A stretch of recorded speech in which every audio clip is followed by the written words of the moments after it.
Et donc toi, qu'est-ce que tu as mis en place pour justement vivre au mieux, si on peut dire au mieux, le quotidien de ta maladie?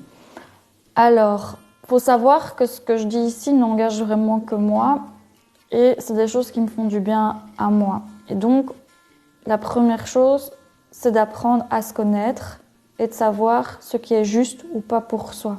En fait, tout le monde devrait s'apprendre à se Voilà. connaître. Ça, c'est déjà un point pour tout le monde. Ça. Ouais. Et de savoir que ce qui est juste aujourd'hui ne l'est pas pour demain. Donc, C'est compliqué. voilà, ça c'est la petite subtilité parce que je ne sais jamais comment je vais me lever le lendemain matin. Est-ce que ça va aller? Est-ce que ça va aller moins bien? Et voilà, donc moi j'ai privilégié une hygiène de vie. Donc, avec les conseils de mon médecin aussi, où on en a, enfin voilà, on a un peu discuté. Je pratique la méditation. Ça, c'est quelque chose qui me fait énormément de bien.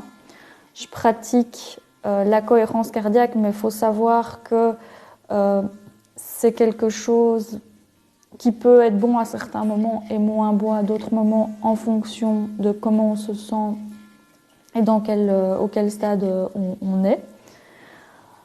Qu'est-ce que je pratique d'autre? Avec toi, Isabelle, une fois par mois, le rire.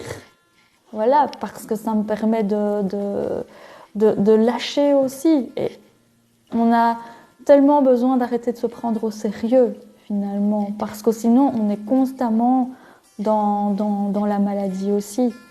Et ça n'aide pas non plus. Alors, je sais que tu prends des douches froides aussi.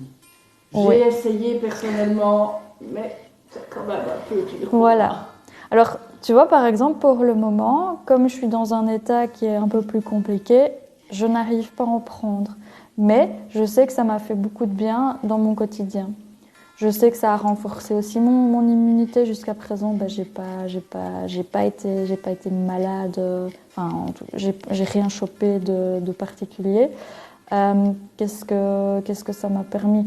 Oui, au niveau douleur articulaire aussi, retrouver de l'énergie. Donc vraiment dépasser juste un petit peu mon seuil de tolérance m'a permis de pouvoir vivre chaque jour. Tu as changé aussi ton alimentation, elle Oui. a été modifiée quand même. Oui, j'ai modifié mon alimentation. Maintenant, il y a une part personnelle, mais effectivement, je privilégie les aliments non transformés ou alors ce que je fais moi-même. J'évite le sucre ajouté, tout ce qui est viande grasse. Ça, je n'en mange pas, donc la question était déjà réglée. Mais par exemple, quelque chose que j'appréciais beaucoup, c'est tout ce qui était fromage de chèvre, fromage de brebis. Mais malheureusement, je ne peux plus parce que mon intestin n'en veut plus. Donc c'est vraiment à chaque fois, tu vois, se retester. Il y a des moments où j'arrive à manger des légumes crus, il y a des moments où j'arrive plus à manger de légumes crus, que j'ai besoin d'autre chose. Donc j'essaye à chaque fois d'écouter ce dont j'ai besoin. Bon, évidemment, tout ce qui est bouffe industrielle et tout ça, on sait bien que d'une manière générale, c'est quand même pas bon pour la santé. Et donc, pas non plus. oui, et donc l'idée, c'est d'arriver à manger ce qui va, être bon, mais le moins d'inflammation possible, en fait. Et alors, tu marches aussi, je te comprends parfois. Ouais. Tu as un vélo d'appartement en tout cas, et donc tu fais du sport. Quoi. Et donc, on va pas dire sport, parce que l'idée, c'est pas de faire du sport, mais c'est garder son corps en mouvement.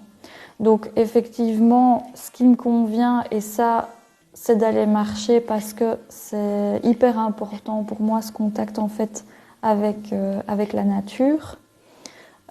Et c'est un geste simple pour rester en mouvement. Donc moi, je me déplace avec une canne parce que j'ai besoin, parce que j'ai un problème du côté gauche.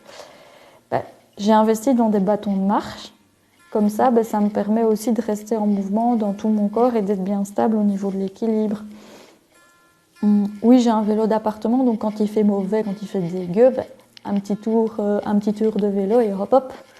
Ça repart. j'ai le mouvement qui est là. Pas parce que, en fait, c'est Non, voilà. la batterie est quand même. Voilà. Oui, parce que j'ai besoin aussi de me poser après. Je pratique aussi certains mouvements de yoga qui me font du bien. Je pratique aussi la respiration.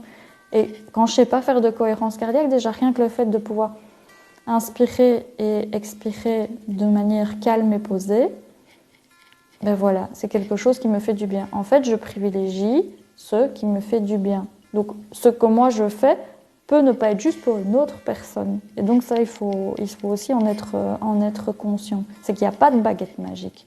C'est qu'on doit trouver ses propres outils. Alors oui, on peut être aidé, être conseillé. Voilà, c'est comme au niveau de l'alimentation.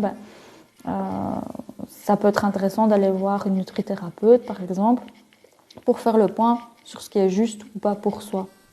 Et comme ça, il ou elle peut donner des petits indices sur comment on peut gérer son alimentation. Parce qu'il n'y a pas que ce qu'on met dans son ventre, il y a aussi, ben oui, parce que se préparer à manger, ça demande de l'énergie.